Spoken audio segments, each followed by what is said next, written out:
செய்யுது. யாருக்கான அரசியலமைப்பு சட்டம்? எல்லோருக்குமான நீதி, சமநீதி, சமதர்ம நீதி இங்க இருக்கிறதா? இதெல்லாம் தான் கேள்வி.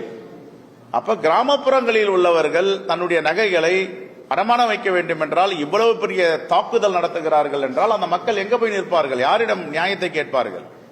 எங்களை போன்ற அரசியல் கட்சிகள் தான் அவர்களுக்காக குரல் கொடுத்துக் கொண்டிருக்கிறது. ஆகவே இதையெல்லாம் திரும்ப பெற வேண்டும். யாருக்கான ஆட்சி என்பதை இவர்கள் சொல்ல வேண்டும். எல்லோருக்குமான ஆட்சி என்றால் நீதி சமநீதியாக இருக்க வேண்டும். ஒன்றுக்கும் உச்சநீதிமன்றத்தை போய் அணுக முடியுமா? உச்சநீதிமன்றத்தை அணுகிதான் நாம் நீதி பெற முடியும் என்றால் எதுக்கு அங்க ஆட்சியாளர்கள்? ஒன்றிய அரசு எதுக்கு இருக்கு? இப்ப இவங்களே பாத்தீங்கன்னா நீதிமன்றத்தை சொல்லியிருக்காங்க, அரசியல்வாதிகளுக்கு எதிராக கடந்த 10 ஆண்டுகளில் 193 வழக்கு போட்டிருக்காங்க. ஒன்றிய புலனாய்வுத்துறை, இடி, என்போர்ஸ்மெண்ட் டைரக்டர், அதுல பாருங்க 2 தான் தண்டனை வாங்கியிருக்காங்க 10 ஆண்டுகள். 191 வழக்கு என்னாச்சு? என்ன நிலையில் இருக்குது? இதெல்லாம் பழிவாங்கும் நடவடிக்கை தானே. அந்த குடும்பங்கள் எவ்வளவு செதஞ்சிருக்கும், அந்த குடும்பங்கள் எவ்வளவு குழப்பம் ஏற்பட்டிருக்கும், எவ்வளவு சேதாரம் ஏற்பட்டிருக்கும். அப்ப அரசு என்பது மக்களை பாதுகாக்கின்ற அரசா, மக்களை அழிக்கின்ற அரசா என்ற கேள்வி எழுகிறது. அதே போன்று பாத்தீங்கன்னா நீங்க எல்லா துறையிலையும் இவர்களுடைய இந்த புதிய வேளாண்மை திருத்த சட்டம், அந்த புதிய 3 வேளாண்மை திருத்த சட்டத்தை கொண்டு நூற்றுக்கணக்கான விவசாய பெருங்குடி மக்கள் செத்து மடிந்தார்கள். அதற்கு பிறகு அதை திரும்ப பெறுகிறார்கள். ஆகவே இது போன்ற நடவடிக்கையில ஒன்றிய அரசு ஈடுபடக்கூடாது. அவர்களை மாற்றிக்கொள்ள வேண்டும், மக்களுக்கான ஆட்சியாக இருக்க வேண்டும் என்றுதான் ஜனநாயக சக்திகளுடைய பார்வை. கூட்டாட்சி தத்துவம், மாநில சுயாட்சி, ஒரு ஒன்றிய அரசு மாநிலங்களிலே பெடரல் சிஸ்டத்தில் எப்படி வழிநடத்துகிறார்கள், இதையெல்லாம் மக்கள் பார்த்து கொண்டிருக்கிறார்கள். ஆகவே இதையெல்லாம் காங்கிரஸ் பேரியக்கம் மக்களுடைய பார்வைக்கு விடுகிறது.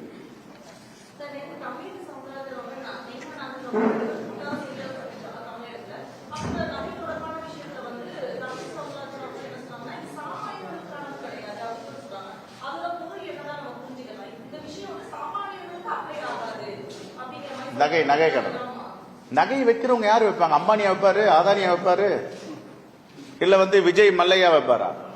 மல்லையாலாம் நம்முடைய மக்களுடைய வரி பணத்தை கொள்ளடிச்சிட்டு மல்லையா, அப்புறம் மோடின்னு சொன்னா கோவம் வந்துடும், நிராவ் மோடி, இவங்க எல்லாம் நாட்டை விட்டே போயிட்டாங்க. பல லட்ச கோடிகள் எடுத்துட்டு இவங்க ஒரு 2 சவரம் 3 சவரம் நகை எடுத்துட்டு போயிட்டு 10,000க்கு 20,000க்கு அடகு வைக்கிறாங்க கூட்டுறவு வங்கியில, தேசிய வங்கியில. அப்படின்னா இவர்களுக்கு இவ்வளவு பெரிய கட்டுப்பாடு விதித்தால் அப்ப யாருக்கான ஆட்சி இது? இந்த கேள்வி எழுது. இப்ப யாரு இவங்களெல்லாம் கட்டுப்படுத்த? யாரு கட்டுப்படுத்துவது? நகை வைக்கிறவங்க யாரு? கோட்டீஸ்வரர் நகை வைப்பாரா? பெரிய பெரிய தொழிலதிபர்கள் போய் நகையை அடகு வச்சு வாழற நிலையில இருக்காங்களா? நகை இதையெல்லாம் ஒன்றிய அரசு திரும்ப பெற வேண்டும்.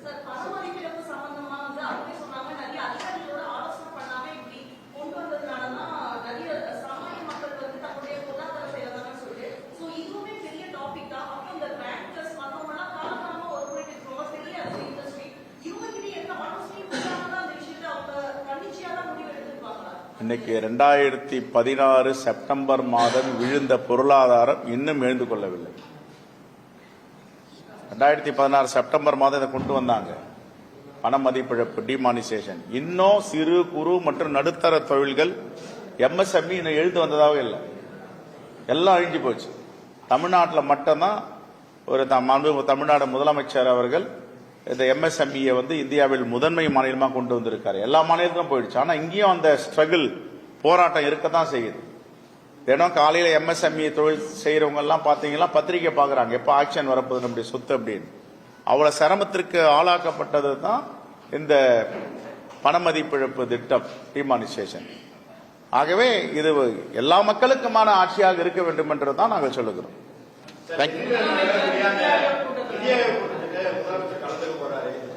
எதிர்கட்சி தலைவர் என்ன சொல்றாருன்னா, எனக்கு ஒரு தேவை வந்ததுனால முதலமைச்சர் கலந்துக்க போறாரு அப்படின்ற கருத்தை எடப்பாடி பழனிசாமி சொல்றாரு. அது மட்டும் இல்லாம பாஜக என்ன சொல்றாங்கன்னா, இன்னொரு வரை கலந்துக்காம இப்ப எதுக்கு முதலமைச்சர் கலந்துக்கிறாரு, அவருக்கு ஒரு தேவைக்காக தான் அவர் போறாரு, டெல்லி போறாரு அப்படின்ற மாதிரி ஒரு கலந்துக்கலன்னா தமிழ்நாட்டு மக்கள் மீது முதலமைச்சருக்கு அக்கறை இல்லை, கலந்துக்கலன்னு சொல்லுவீங்க. கலந்துட்டா எதுக்காக கலந்துக்கிறாருன்னு கேள்வி கேட்பீங்க. நான் சொல்றேன், அவரை கலந்து காத்த முன்னாடி இருந்த சூழல் வேற, இப்ப இருக்கிற சூழல் வேற. இப்ப இருக்கிற சூழல் என்ன? பள்ளி கல்வித்துறைக்கு சமர்ஷா சிக்ஷாவிற்கு கொடுக்க வேண்டிய 2350 கோடி பணத்தை தரவில்லை. இதுக்கு முன்னாடி அதே மாதிரி தராம நிறுத்தல, இந்த கல்வியாண்டில் நிறுத்தி இருக்காங்க. அதனால கேட்க வேண்டிய சூழல் ஏற்பட்டிருக்கு, போக வேண்டிய சூழல் ஏற்பட்டிருக்கு. இது மட்டும் கிடையாது, நம்முடைய 100 நாள் வேலை வாய்ப்பு திட்டம் மகாத்மா காந்தி பெயரால் மகாத்மா காந்தி வேலை வாய்ப்பு ஊரக உறுதி திட்டத்திற்கு கொடுக்க வேண்டிய ஆயிரக்கணக்கான கோடியை கொடுக்காம வச்சிருக்காங்க. இதை கேட்க வேண்டிய சூழல் இன்னைக்கு எழுதிருக்கு. இன்னைக்கு அவர் போய் அதில் கலந்துட்டு வலியுறுத்த போறார். அப்ப தமிழ்நாட்டு நலனை வலியுறுத்த வேண்டும், தமிழ்நாட்டு மக்களுக்காக குரல் கொடுக்க வேண்டும் என்றால் நீங்க போகிறதுலயே பிரச்சனை இருக்குன்னு கொச்சைப்படுத்துகிறார்கள் என்றால் இவர்கள்லாம் தமிழ்நாட்டு மக்களுக்கு எதிரான அரசியல் கட்சிகளை நடத்துகிறார்கள் என்றதுதான் அர்த்தம். இந்த பார்வையில் தான் மக்கள் பார்ப்பாங்க. ஒரு முதலமைச்சர் தன்னுடைய நாட்டு உரிமைக்காக அங்க வாதாட போகிறார், போராட போகிறார், நிதியை பெற்று வர போகிறார். இதை போய் எப்படி கொச்சை பிடித்து சொல்ல முடியும்? போறதே தப்பு அப்படின்னா நீங்க போகாம இருக்கிறது சரின்னு சொல்லுவீங்களா? போகலன்னா போகலன்னு சொல்றீங்க, போனா ஏன் போறீங்கன்னு சொல்றீங்க. இது போன்ற ஒரு மலிவான அரசியலை அதிமுகவும் பாஜகவும் தொடர்ந்து செய்து கொண்டிருக்கிறது. இதெல்லாம் மலிவான அரசியல்.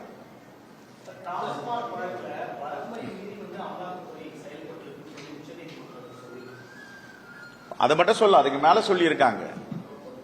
ஒரு தனிநபர் குற்றம் செய்கிறார் என்றால் அந்த தனிநபர் மீது தான் நடவடிக்கை எடுக்கணும். ஒரு துறை மீது நடவடிக்கை எடுக்க முடியாது, ஒரு அரசு மீது நடவடிக்கை எடுக்க முடியாது.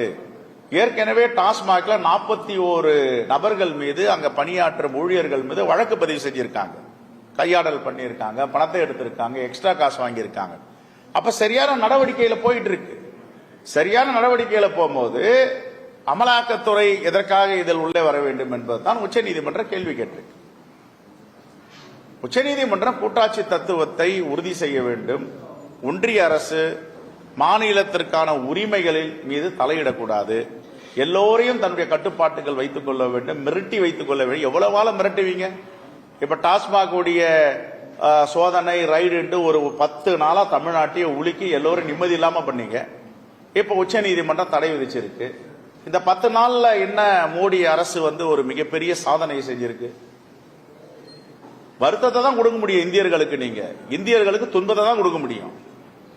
இதுக்கு மேல உன்னால உங்களே செய்ய முடியாது. துன்பம் எவ்வளவு காலம் நீடிக்கும்? குறிப்பிட்ட அளவுக்கு தான் துன்பம் கொடுப்பீங்க. அதுக்கப்புறம் நீதிமன்றம் இருக்கு, மக்கள் மன்றம் இருக்கு, எல்லோரும் பார்த்துட்டு இருக்காங்க. ஆகையால் இதெல்லாம் வன்மையாக கண்டிக்கத்தக்கது. இந்த பழிவாங்க நடவடிக்கை நிறுத்திக் கொள்ள வேண்டும். அப்படின்னா பாஜக ஆளும் மாநிலங்கள்ல எத்தனை இடி சோதனை நடந்திருக்கு, எத்தனை சிபிஐ சோதனை நடந்திருக்கு, எத்தனை ஐடி சோதனை நடந்திருக்கு, எத்தனை பாஜக தலைவர்கள் மேலேயும் பாஜக அமைச்சர்கள் மேலேயும் குற்றப்பத்திரிகை தாக்கல் செஞ்சிருக்கீங்க. இது ஒருதலை பட்சமா தானே இருக்கு.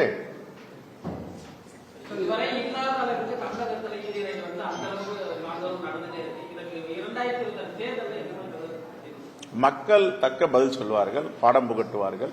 மக்கள் எல்லாம் பார்த்து கொண்டிருக்கிறார்கள்.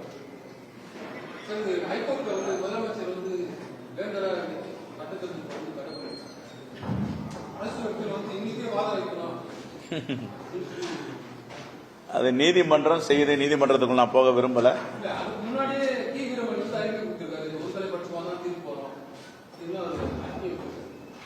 அதே மக்கள் பார்த்து கொண்டுட்டு இருக்காங்க, உச்ச நீதிமன்றம் பார்த்து கொண்டிருக்கிறது. அப்படின்னா நான் என்ன சொல்றேன், 2 பக்கம் வாய்ப்பு கொடுக்கணும்.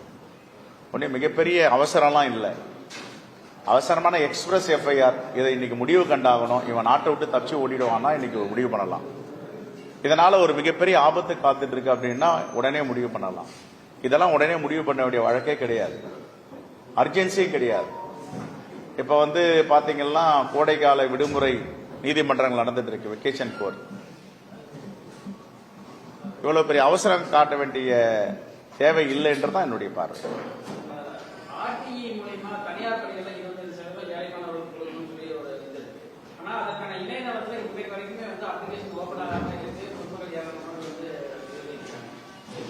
இது கண்டிப்பாக இது ஆர்டிஐ ஏற்கனவே அன்னை இந்திரா காந்தி வழிகாட்டுதல் டாக்டர் மன்மோகன் சிங் பிரதமராக இருக்கும் பொழுது கொண்டு வரப்பட்ட கல்வி உரிமை சட்டம். இந்த கல்வி உரிமை சட்டத்தை நடைமுறைப்படுத்த வேண்டும். இப்ப நீங்க என்னுடைய கவனத்துக்கு கொண்டு வந்திருக்கீங்க. நான் உடனே கல்வித்துறை அமைச்சரை அந்த செயலாளரை தொடர்பு கொண்டு பேசி உடனே அந்த போர்ட்டல் என்ன எதற்காக திறக்க மாட்டேன்றது, யாரும் ஓபன் ஆகலன்றதை நான் கேட்பேன். தேங்க்யூ.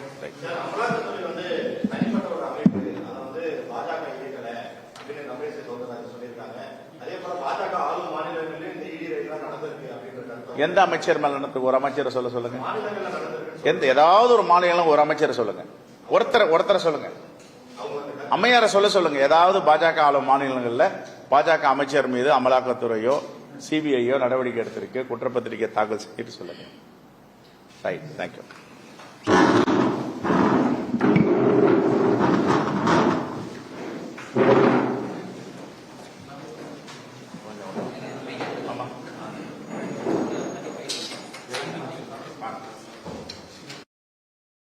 மன்றத்தில் ஒரு தனிநபர் தவறு செய்தால் அந்த துறை மீதோ அரசு மீதோ எப்படி குற்றம் சாட்ட முடியும்? ஏற்கனவே டாஸ்மாகில் தவறு செய்தவர்கள் 41 நபர்களுக்கு மேல் வழக்கு பதிவு செய்யப்பட்டிருக்கிறது, விசாரணையில் இருக்கிறது. இதற்காக ஏன் அமலாக்கத்துறை ஒரு துறை மீது எஃப்ஐஆர் போட முடியும் என்ற கேள்வி எல்லாம் எழுப்பியிருக்கிறார்கள். இது கூட்டாட்சி தத்துவதற்கு எதிரானது என்று சொல்லியிருக்கிறார்கள். ஆகவே இந்த தீர்ப்பை நாங்கள் வரவேற்கிறோம்.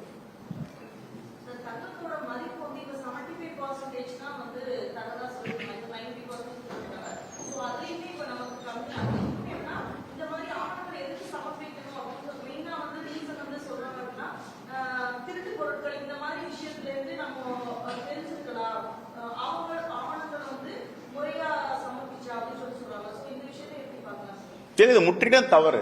ஏழை எளிய மக்களுக்கு, கிராமப்புற மக்களுக்கு எதிரான நடவடிக்கை ஒன்றிய அரசு. அதுதான் சொல்றேன். நான் என்ன ஆட்சி செய்யணும்னு தெரியல. யாருக்கான ஆட்சி இது? மக்களுக்கான ஆட்சியா? கிராமப்புறங்களில இந்த நகரத்தை பார்க்காத மக்கள் எவ்வளவு பேர் இருக்கிறார்கள், விவரம் இல்லாதவர் இருக்கிறார்கள், எழுத்தறிவு கற்காதவர் இருக்கிறார்கள். இவர்களெல்லாம் எங்கே போய் இதை முறையிட முடியும்? அப்போ எல்லா மக்களுக்குமான ஆட்சி என்பது இங்கதான் வித்தியாசப்படுது. எல்லா மக்களுக்குமான ஆட்சினா இவ்வளவு காலமாக தன்னுடைய இருப்பு நகை இருக்கிறது, அதை என்னுடைய வசதிக்காகவும் நான் கடன் பெறுகிறேன், குடும்பத்தில் உள்ள நிகழ்ச்சிகளுக்கு நான் அதை அடமானம் வைக்கிறேன், விவசாயம் செய்வதற்கு அடமானம் வைக்கிறேன் என்றால் அதை அனுமதிக்க வேண்டும். அதுல போய் இவ்வளவு பெரிய கட்டுப்பாடு விதிப்பது இது மிகப்பெரிய இந்திய மக்களை அவமானப்படுத்தும் விதமாக இருக்கிறது. அப்படி என்றால் என்ன நினைக்கிறீர்கள்? இந்தியாவில் உள்ள மக்கள் எல்லாம் சட்டத்துக்கு புறமான நகைகளை வைத்திருக்கிறார்களா? இவ்வளவு காலம் நகை கடன் வாங்கியவர்கள் எல்லாம் சட்டத்துக்கு புறமான நகையை வைத்து வாங்கினார்களா? எதற்காக இந்த புதிய சட்டத்தை நீங்கள் கொண்டு வருகிறீர்கள் எங்களுடைய கேள்வி. தொடர்ந்து எளிய மக்கள் மீதே இந்த ஒன்றிய அரசு தாக்கிட்டு இருக்கு. மல்லையா போன்றவர்கள் வெளிநாடு செல்வதையோ அல்லது பெருமுதலாளிகளுக்கு வங்கி கடன்ல தள்ளுபடி செய்வதை விட்டுட்டு எளிய மக்கள் மீதே இப்படி இம்போஸ் பண்றாங்களே, எப்படி பாக்குறீங்க? இல்ல, இதை தொடர்ந்து செஞ்சுட்டு வரமே. இப்ப பாருங்க, பாஜக ஆளும் மாநிலங்களில் எந்தவித அமலாக்கத்துறையுடைய சோதனையோ ரைடு கிடையாது, சிபிஐ ரைடு கிடையாது, இன்கம் டாக்ஸ் ரைடு கிடையாது. ஏன் பாஜக ஆளாத மாநிலங்களில் மட்டும் குறிவைத்து தாக்குகிறார்கள் என்றால், அப்ப அரசியலமைப்பு சட்டம் எங்க வேலை செய்யுது? யாருக்கான அரசியலமைப்பு சட்டம்? எல்லோருக்குமான நீதி, சமநீதி, சமதர்ம நீதி இங்க இருக்கிறதா? இதெல்லாம் தான் கேள்வி. அப்ப கிராமப்புறங்களில் உள்ளவர்கள் தன்னுடைய நகைகளை அடமானம் வைக்க வேண்டும் என்றால் இவ்வளவு பெரிய தாக்குதல் நடத்துகிறார்கள் என்றால் அந்த மக்கள் எங்க போய் நிற்பார்கள்? யாரிடம் நியாயத்தை கேட்பார்கள்? எங்களை போன்ற அரசியல் கட்சிகள் தான் அவர்களுக்காக குரல் கொடுத்துக் கொண்டிருக்கிறது. ஆகவே இதையெல்லாம் திரும்ப பெற வேண்டும். யாருக்கான ஆட்சி என்பதை இவர்கள் சொல்ல வேண்டும். எல்லோருக்குமான ஆட்சி என்றால் நீதி சமநீதியாக இருக்க வேண்டும். ஒன்றுக்கும் உச்சநீதிமன்றத்தை போய் அணுக முடியுமா? உச்சநீதிமன்றத்தை அணுகிதான் நாம் நீதி பெற முடியும் என்றால் எதுக்கு அங்கே ஆட்சியாளர்கள்? ஒன்றிய அரசு எதுக்கு இருக்கு?